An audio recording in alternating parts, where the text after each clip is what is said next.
พี่น้องไม่พามาเบิ่งที่การปลูกกาแฟเนาะมันมีเบ้าอุดมบ่มาเนาะพี่น้องก็สิให้เบิ่งนี่วิธีนี่เอาอันนี้ห้วยลงคูปรับคุ้มก่อนเนาะนี่ถ้าเสียชีวิตเพิ่นสิปลูกให้เบิ่ง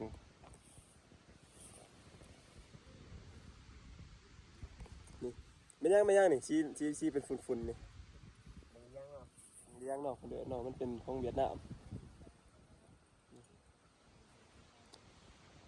ที่ว่าที่กัดปลูกเนาะเอาลงเขาก็เอาดินเอาลงใจนิดนึงเนี่ยนี่บ่แล้วบ่นี่ใส่ปุ๋ยบ่บ่ใส่มันเต็มบ่ดินนี่หรือว่าปลามันสำนี่บ่โอ้บ่ใส่เต็มคุ้มบ่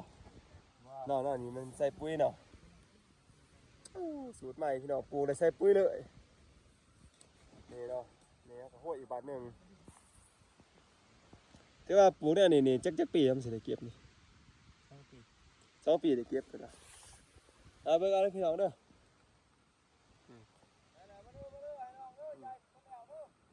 แล้วมันบ่นี่สมบูรณ์แบบมันบ่แล้วนี่เนาะเขาปลูกกาแฟเนาะโอ้พี่น้องเบิ่งเด้อนี่วิธีปลูกกาแฟแต่เขาเอาดินมาให้มันเต็มคุ้มนี่จะว่าแล้วเนาะกำลังกกทำเฮ็ดยังอีกกว่าถ้าสิปลูกเงินบ่าวไส้เนาะพี่น้องเนาะบ่าวอุดมบ่มามื้อนี้เงินบ่าวไส้เฮาสินำพาปลูกกาแฟไปอยู่ไสเด้ FC คิดฮอดอยู่นะบ่าวอุดมค่าลูกน้อยเนาะนี่มันฝุ่นเนาะพี่น้องนี่โตเป็นฝุ่นขี้ฝุ่นนี่แล้วใส่นี่แหละเนาะ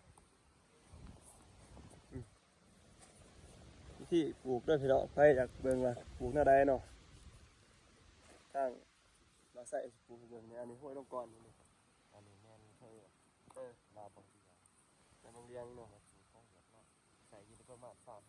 ตารางก่อนเฮาสิปลูกเนาะนี่ทางเว้าเที่ยงก่อนคือทั้งๆเนาะวิธีการแล้วเฮาปาดกดท้องเลยนี่เนาะพี่น้องปาดกดท้องแล้วก็ถือว่าเอาลงเลยเนาะนี่แต่ก็รีบลง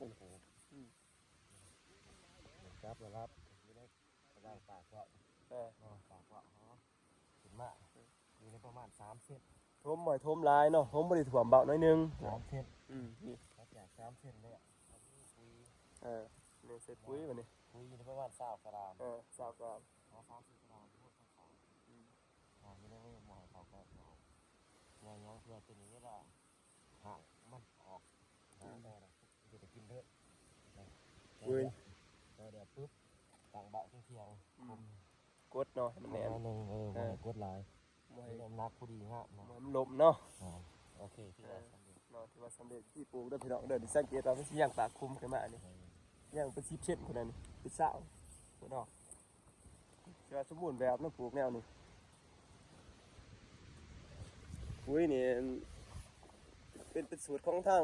สวนเพิ่นเองเนาะแต่ว่าคันบ่มีปุ๋ยก็เน้นตัวหน้ากับตัวกลางก็ได้เนาะปุ๋ยก็ทำอิฐนี่ถ้าเอาเบิ่งโอ้ร้ายขนาดมันนี่เสียเนาะงามมีเสียทิศเนาะพี่น้องเนาะเจ้าของสวนเพิ่นนี่เฮ็ดเฮา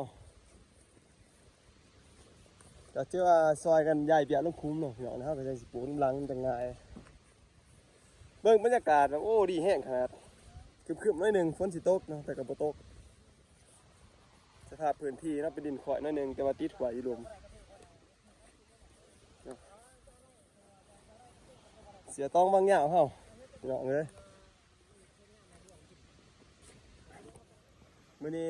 บ่าวอุดมบ่ได้มานำเนาะพี่น้องเนาะบ่าวอุดมข้าเอาลูกปกติเนี่ยเขาสิเอาบ่าวอุดมเขามาเป็นพรีเซนเตอร์เป็นตัวแอปแต่ว่าบ่าวอุดมบ่มามื้อนี้ผมก็เลยมาถ่ายจำต้องซะบ้านบางอย่างเฮาฝากติดตามกดไลค์กดแชร์บ่าวอุดมเด้อพี่น้องเด้อนี่มาปลูกกาแฟถ่ายได้จนแนะนำวิธีปลูกกาแฟแล้วนี่โอ้หลายขนาดมื้อนี้แล้วมื้อนี้คนหลายพี่น้องเอ้ยเบี้ยนี่ก็งามเป็นงามมากเบี้ยนี่คุ้มเลิกนี่ประมาณ60 เซนผมบอก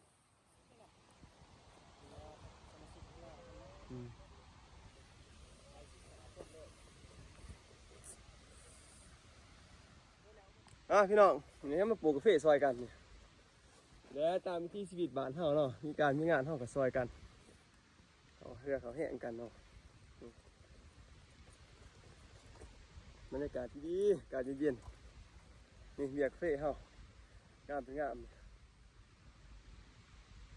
กิจการใหญ่เฮาเนาะ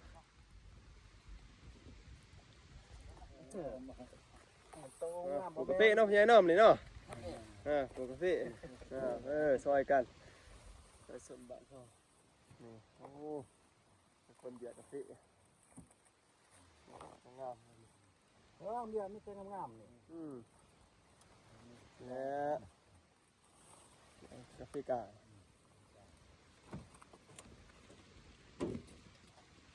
เขาเดียวกันแล้วเนาะคนเขาไล่สิ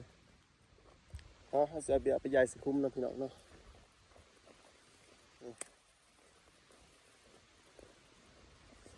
เนาะเนาะวางมังคงวางมังคงเลยบ้านหน้าม่วงไปถามหาโหลดซื้อเข้าสู่จักบทบาทเป็นมาเห็ดสวนที่พักกูดใหญ่เนาะไปถามหาเป็นหูเบิดเนาะนี่เป็นเสียคิดเนาะถามโหลดอยู่บ้านพักกูดใหญ่หูจักเบิด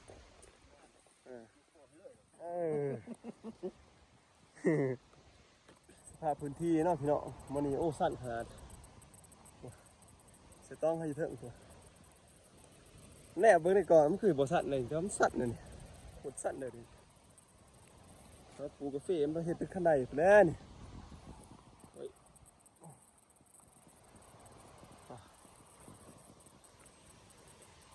แต่ก็ปลูกได้เนาะพี่น้องมีปัญหาก็เฮาปลูกได้เบิดนะแถวนี้มันจะเป็นดินพี่น้องมาเนี่ยแล้วเนาะปลูกแล้วเนาะมาเนี่ยพี่น้องเลย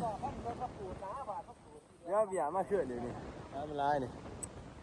โอ้ยเฮาคุณปล่อยเฮากับเรือเบิดเนาะคุณท่านนี่ปลูกเรียบร้อยพี่นาขึ้นมาเลยพี่นาเนี่ยแต่เบาลมเลยเด้อเบาลมบ่ได้มากคือว่าจบแล้วพี่น้องเนาะปลูกกาแฟเบาลมบ่ได้มากเบาลมค่าลูกน้อย